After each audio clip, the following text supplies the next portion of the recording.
नमस्कार, सप्ततारा न्यूजमध्ये आपले स्वागत आहे। आज सोमवार दिनांक 20 नोव्हेंबर 2023 न्यूज बुलेटिनमध्ये जाणून घेऊया आजच्या ठळक घडामोडी।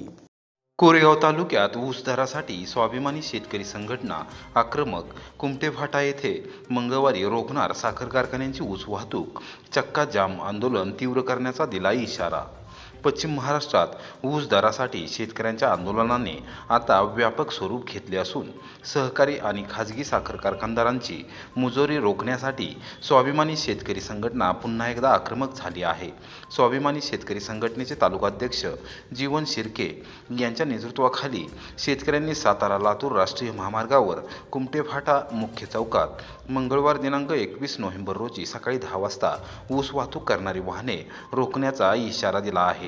चक्का जाम आंदोलन करत साखर कारखानदारांना त्यांची जागा दाखवून दिली जाणार असल्याचा इशारा देण्यात आला आहे।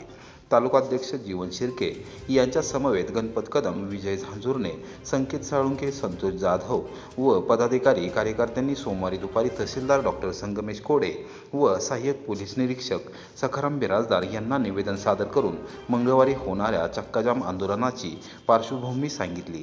चक्काजाम आंदोलनाने कोरेगाव, खटाव, सातारा, पाटण व कराड तालुक्यातील साखर कारखानदारांचे अक्षरशः धाबे दणाणले आहेत। जोपर्यंत ऊस दर मिळत नाही तोपर्यंत ऊसाची वाहतूक करू नका, अन्यथा चक्काजाम आंदोलन अधिक तीव्र केले जाईल असा इशारा जीवन शिर्के यांनी दिला।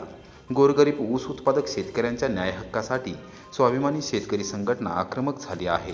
केंद्र सरकार आणि राज्य सरकार, साखर आयुक्त, जिल्हाधिकारी व साखर कारखानदार स्वाभिमानी शेतकरी संघटनेला विश्वासात न घेता कामकाज करत असून साखर कारखान्यांनी शेतकऱ्यांवर अन्याय करत गळीत हंगाम मोठ्या जोमाने सुरू केला आहे। शेतकऱ्यांवरील अन्याय कदापि सहन केला जाणार नाही अशी भूमिका स्वाभिमानी शेतकरी संघटनेने घेतली आहे। साखर कारखान्यांनी शेतकऱ्यांना न्याय न दिल्यास यापुढे हे आंदोलन तीव्र केले जाईल असा इशारा शिर्के यांनी दिला आहे। तहसीलदार डॉक्टर संगमेश कोडे व सहाय्यक पोलीस निरीक्षक सखाराम बिराजदार यांनी जीवन शिर्के यांच्यासह आंदोलक शेतकऱ्यांबरोबर चर्चा केली व त्यांचे निवेदन स्वीकारले। राज्य सरकारपर्यंत आपल्या भावना पोहोचवल्या जातील अशी ग्वाही त्यांनी दिली। तसं बघायला गेलं तर आज 12.80 रिक्वायर आहे आपल्या जरंडेश्वर कारखान्याची आणि आपल्याला किती मिळतात तर 3000 रुपये मिळाला आहे आणि माळेगाव कारखान्यानं 3411 रुपये दर दिला आहे। व्यवस्थापन पाहायला गेलं तरी एकच दिसतंय तिथं, माळेगाव असेल, सोमेश्वर आणि जरंडेश्वर।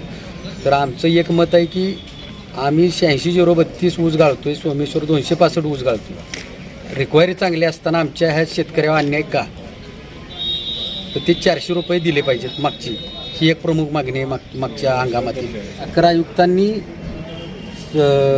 परवानगी देताना कारखान्याला दर हा अगोदर जाहीर करावा लागतो कारखान्यानं 15 दिवस तर ते जरंडेश्वर कारखाना असेल किंवा बाकीचे अन्य जे जिल्ह्यातील कारखाने आहेत ह्या कुठल्याच कारखान्यानं ऊसाचा दर जाहीर केला नाही। जो आज आम्ही 18 महिने ऊस सांभाळतोय ह्या शेतकऱ्याचा म्हणजे ह्या ऊसाचाच दर आम्हाला माहीत नाही, तर आमचा उद्या ह्या कुमट फाट्यामध्ये उद्या जी ऊसाची वाहतूक जी थांबवणार आहे ती ह्याच कारणासाठी थांबवणार आहे की मागील आमचे 400 रुपये गळीत जे झालेले मागचे आणि ह्या वर्षीची पहिली उचल 35 रुपये आम्ही घेणार आहे। हजारोच्या संख्येमध्ये आम्ही कुमटे फाटा या ठिकाणी आम्ही आंदोलन करणार आहे।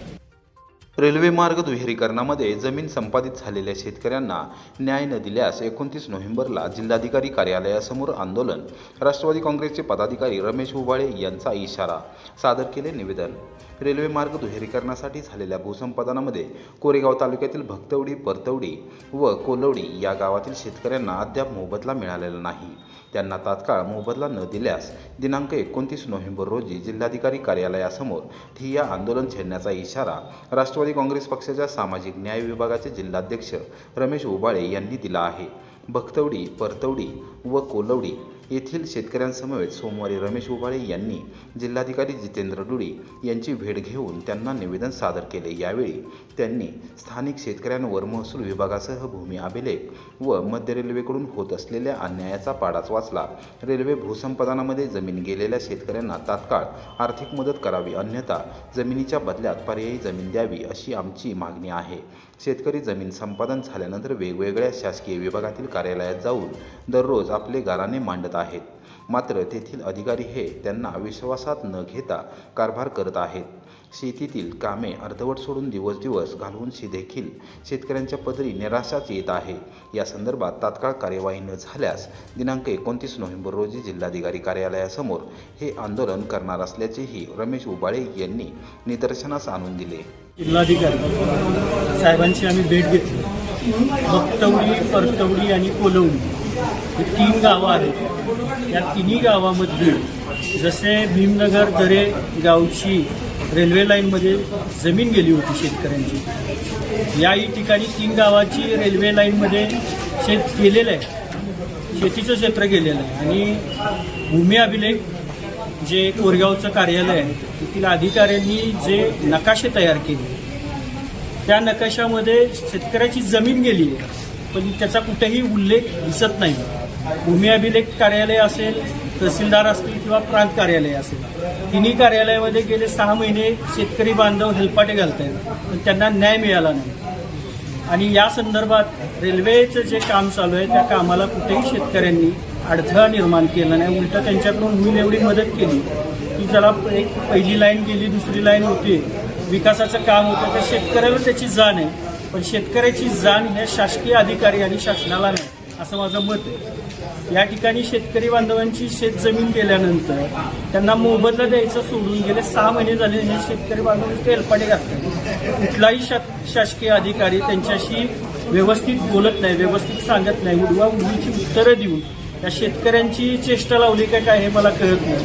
आणि शासकीय अधिकाऱ्यांना अशी काय त्या खुर्चीची त्यांच्या एवढी मस्ती आहे की शेतकरी बांधव आल्यानंतर त्यांच्याशी कमीत कमी 2 शब्द प्रेमाने बोला ना तुम्ही, त्यांची अडचण काय आहे ती जाणून घ्या आणि त्याच्यावरती त्यांना तुम्ही सांगा की बाबा हे या कार्यालयातले नाही किंवा या टेबलचं काम नाही, दुसऱ्या टेबलचं काम आहे, दुसऱ्या शासकीय अधिकाऱ्याचं काम आहे, हे सांगणं गरजेचं आहे. पण असं न करता वारंवार शेतकऱ्यांची थट्टा शासकीय अधिकाऱ्यांनी लावली आणि या संदर्भात आम्ही निवेदन दिले आणि आम्हाला जर न्याय नाही मिळाला तर आम्ही 29 तारखेला जिल्हाधिकारी कार्यालयाबाहेर ठिय्या आंदोलनासाठी बसणार आहे.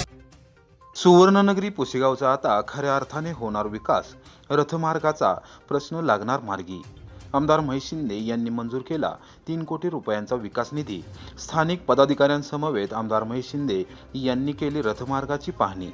महाराष्ट्र राज्याबरोबरच कर्नाटकातील असंख्य भाविक भक्तांचे श्रद्धास्थान असलेल्या सुवर्णनगरी पुसेगावचा सर्वांगीण विकास करण्याचा निर्धार आमदार महेश शिंदे यांनी केला आहे. सद्गुरू परमपूज्य सेवागिरी महाराज रथमार्गाचे ट्रिमिक्स काँक्रिटीकरण केले जाणार असून बंदिस्त गटारांची कामे देखील आता मार्गी लागले आहे. आमदार महेश शिंदे यांनी 3 कोटी रुपयांचा निधी त्यासाठी मंजूर केला आहे. सोमवारी सेवागिरी देवस्थान ट्रस्टचे अध्यक्ष रणधीर जाधव यांच्यासह विश्वस्त मंडळ व स्थानिक पदाधिकाऱ्यांसमवेत आमदार महेश शिंदे यांनी विकास कामांच्या अनुषंगाने संपूर्ण रथमार्गाची पाहणी केली. 2019 साली झालेल्या विधानसभा निवडणुकीत पुसेगावच्या ग्रामस्थांनी विकास कामांच्या पाठीशी राहण्याचा निर्णय घेत आमदार महेश शिंदे यांना विक्रमी मताधिक्य दिले होते. पुसेगावचा सर्वांगीण विकास करण्याचा शब्द देखील आमदार महेश शिंदे यांनी दिला होता. सद्गुरू परमपूज्य सेवागिरी महाराजांच्या पदस्पर्शाने पावन झालेले या नगरीचा चौफेर विकास व्हावा यासाठी त्यांनी विशेष लक्ष देखील दिले होते. देवस्थान ट्रस्टच्या अध्यक्षपदी रणधीर जाधव यांची एकमताने निवड झाल्यानंतर या नगरीच्या विकासाचे द्वार खऱ्या अर्थाने खुले झाले. रणधीर जाधव यांची निवड होताच क्षणी आमदार महेश शिंदे यांनी परमपूज्य सद्गुरू श्री सेवागिरी महाराज मंदिरात जाऊन दर्शन घेतले, तसेच देवस्थान ट्रस्टच्या कार्यालयास भेट देऊन अभिनंदन केले. यावेळी पुसेगाव वडूज कातरकटाव रस्त्यापैकी सुमारे 1.5 किलोमीटर रस्त्यासह रथमार्गासाठी 3 कोटी रुपयांच्या निधी काँक्रिटीकरण व बंदिस्त गटारांसाठी 3 कोटी रुपये मंजूर करत असल्याचे जाहीर केले होते. खऱ्या अर्थाने रथमार्ग सुधारण्याचा निर्णय त्यांनी घेतला होता. त्यांच्या या निर्णयाचे भाविक भक्तांचे ग्रामस्थांनी स्वागत केले होते. सोमवारी सकाळी आमदार महेश शिंदे यांनी देवस्थान ट्रस्टचे अध्यक्ष रणधीर जाधव, माजी अध्यक्ष बाळासाहेब जाधव, विश्वस्त संतोष वाघ, सरपंच घनश्याम मसने, उपसरपंच पृथ्वीराज जाधव, विश्वस्त संतोष वाघ, भरत मुळे, प्रताप जाधव, विशाल जाधव, अंकुश पाटील, चंद्रकांत जाधव, हुसेन जाधव, प्रवीण जाधव, रोहन देशमुख, शंकरशेठ जाधव, दिलीप उनउने, सूरज जाधव, विघ्नेश जाधव, स्थानिक पदाधिकारी व कार्यकर्त्यांसमवेत संपूर्ण रथमार्गाची पाहणी केली। यावेळी सार्वजनिक बांधकाम विभागाच्या अभियंता गोसावी राक्षे यांना आवश्यक त्या सूचना दिल्या। या कामाबरोबरच विद्युत वाहिनी स्थलांतर करण्याच्या सूचना महावितरण कंपनीचे शाखा अभियंता आटपाडकर यांना दिल्या। त्याचबरोबर दर्जेदार काम होण्यासाठी सूचना दिल्या। स्थानिक ग्रामस्थांशी संवाद साधत कामाबाबत चर्चा केली। पालखी मार्गाचे काम दर्जेदार होण्यासाठी प्रत्येकाने व्यक्तिगत लक्ष द्यावे, कोठेही अडचण निर्माण होणार नाही अशी दक्षता घ्यावी अशी अपेक्षा त्यांनी व्यक्त केली। जल आणि मृदू संवर्धनाचे आदर्श उदाहरण असलेले जायगाव बनले आता अभ्यास केंद्र। कडेगावच्या कृषी महाविद्यालयाच्या विद्यार्थ्यांचा अभ्यास दौरा। जल आणि मृदू संवर्धनाचे आदर्श उदाहरण असलेले जायगाव हे आता अभ्यास केंद्र म्हणून नावारूपास आले आहे। केवळ पश्चिम महाराष्ट्रातीलच नव्हे तर देशभरातील अनेक शैक्षणिक संस्था व विद्यापीठे जायगावमधील जलसंधारण आणि मृदू संधारणाचा अभ्यास करत आहेत। सोमवारी सांगली जिल्ह्यातील कडेगावच्या लोकनेते मोहनराव कदम कृषी महाविद्यालयाच्या विद्यार्थ्यांनी जायगावला भेट देऊन तेथील जल आणि मृदू संधारणाची माहिती घेतली। दुष्काळ सदृश परिस्थिती आणि पाणी टंचाईवर मात करत जायगावने पाणीदार गाव होण्याचा मिळवलेला बहुमान निश्चितच आदर्शवत असल्याचे विद्यार्थ्यांनी सांगितले। लोकनेते मोहनराव कदम कृषी महाविद्यालयाच्या विद्यार्थ्यांनी जायगावमध्ये जलसंधारणाचे विविध उपचार, पाणी पुनर्वापर प्रकल्प, सौर ऊर्जा, ग्राम आदी विषयांची तंत्रशुद्ध माहिती घेतली। सरपंच नाथाभाऊ कदम यांनी जायगाव ग्रामपंचायत व ग्रामस्थ राबवत असलेल्या नवनवीन उपक्रमांची माहिती दिली। जायगावने अल्प कालावधीत साधलेली प्रगती पाहून विद्यार्थ्यांबरोबर प्राध्यापक देखील भारावून गेले।